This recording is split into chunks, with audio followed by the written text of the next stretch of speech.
Hey there! Did you know that everything we do is economics? Come again? You got that right! Whether I choose to sleep some more or get up, I made a choice.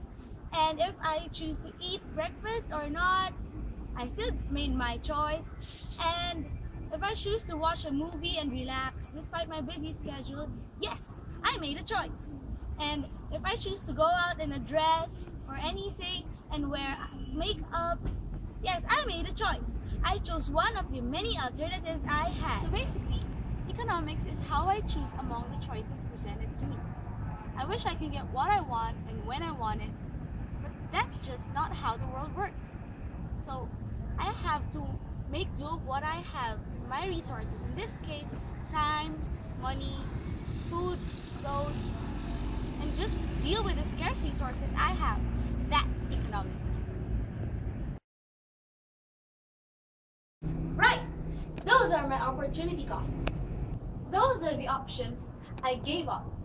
And they cost me something, right? It doesn't necessarily have to be in terms of money. It may have cost me time, extra sleep. It cost me something.